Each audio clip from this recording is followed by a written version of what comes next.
farol que me guia, é a luz do meu caminho.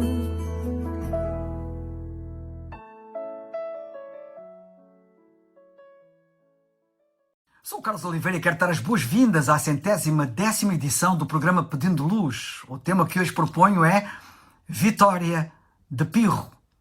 É lugar comum o que vou dizer, mas realmente todos nós sabemos que ninguém gosta de perder. Costuma-se dizer que nem mesmo a feijões.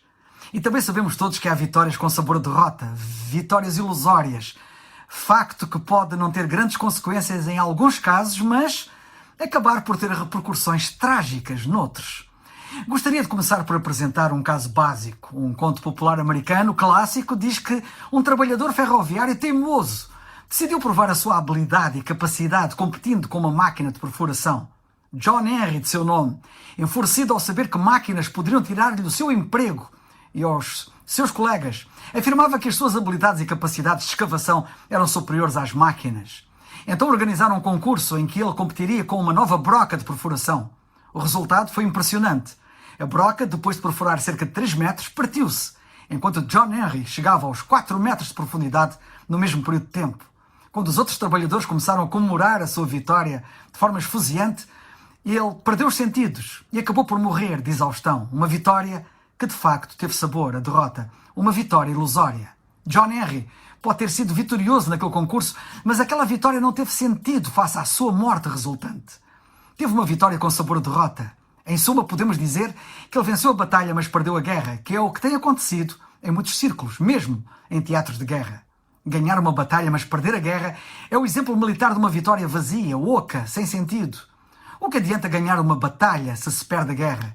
De que serve uma vitória que é ilusória?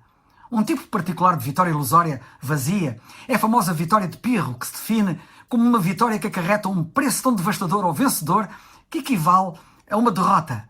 Esse preço devastador pode vir traduzido na forma de um enorme número de vítimas, desperdício de recursos, altos custos financeiros, danos à própria terra e outras perdas. Mas lembramos aqui a vitória de Pirro.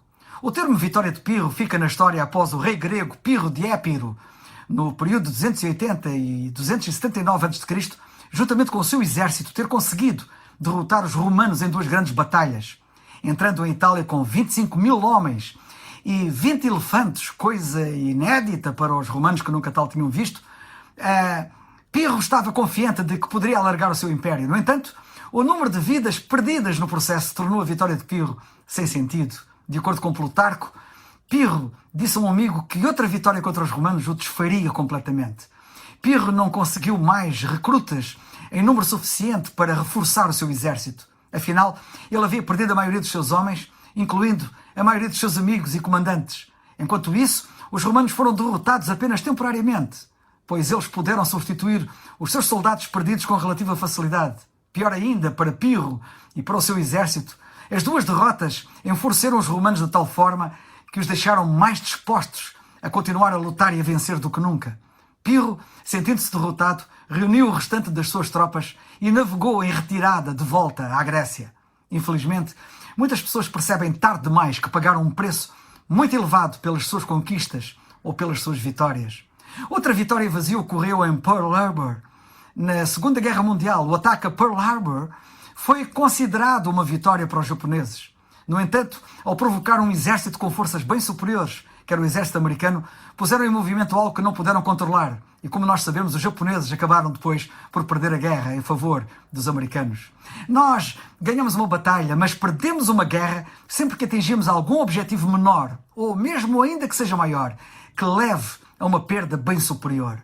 Podemos ganhar uma discussão com um amigo, por exemplo, por uma ninharia, e perdermos a sua amizade.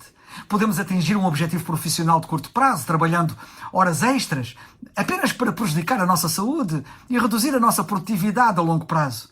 Podemos seguir uma carreira específica por causa do dinheiro, mas sentir-nos insatisfeitos, infelizes no processo. E quantos não têm perdido até a sua família? O segredo está em olhar além da batalha do momento. Está em olhar para o futuro. Requer que te concentres no teu objetivo final e ages em função dele e não em circunstâncias imediatas. Quantos ganham nos negócios, mas perdem como eu referi atrás, a família e a própria saúde. Não queiras ter na tua vida vitórias de pirro, vitórias ilusórias. Quando Napoleão sacrificou milhares de seus homens numa tentativa de assumir o controle de Moscovo, ele esqueceu-se do seu papel central como líder do povo francês que era. O seu próprio país deveria ter sido a prioridade, mas ele escolheu ir atrás de mais poder e acabou por perder tudo o que queria e o que tinha. Quando nós arriscamos algo vital, como a nossa saúde, felicidade ou relacionamentos, corremos o risco de ter uma vitória de pirro, uma vitória com sabor de derrota, uma vitória ilusória. Todos nós sabemos bem o que são vitórias com sabor de derrota, vitórias ilusórias. Todos nós sabemos como uma equipa de futebol pode ganhar um jogo e ainda assim perder a eliminatória, ou vencer um jogo e perder o campeonato. Todos ainda temos fresco como Passos Coelho. Em 2015 ganhou nas urnas as eleições e ainda assim perdeu o governo. Uma vitória que teve sabor de derrota.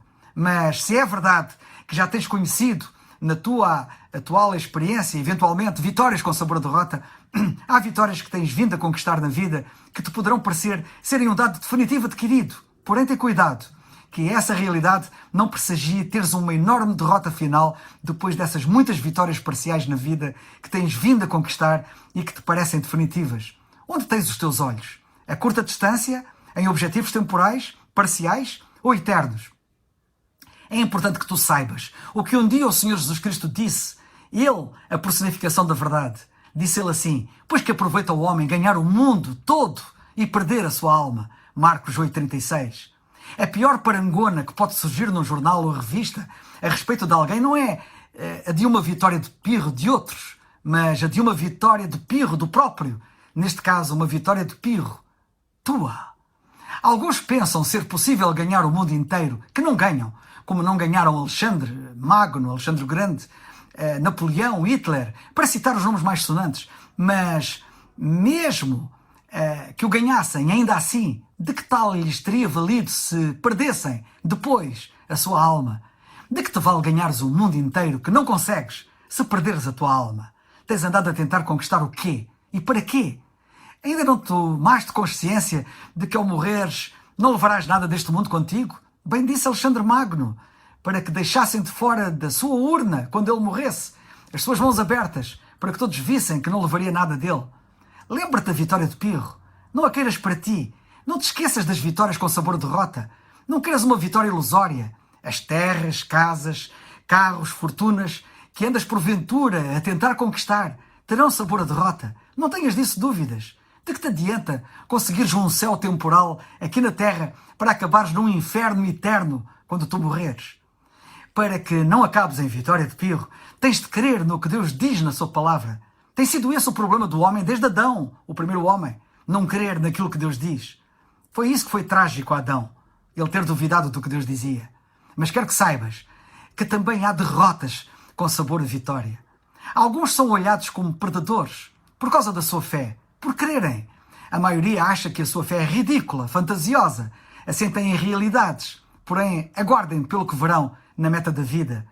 Como publiquei há dias nas redes sociais, a fé pode fazer-te parecer estúpido, só até começar a chover, poderia ter dito Noé nos seus dias.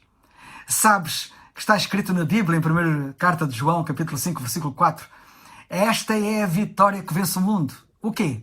A nossa fé, diz João.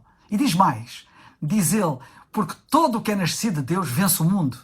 A fé do crente tem sido minimizada, ridicularizada mesmo, mas todos irão ver a sua força quando esta derrota, entre aspas, se transformar em sabor de grande e gloriosa vitória. A fé é realmente a vitória que vence o mundo. Estás à espera de quê? Para a teres. Estás à espera de quê? Para creres. O que diz a Bíblia? Crê no Senhor Jesus Cristo e serás salvo. Atos 16, 31. É o farol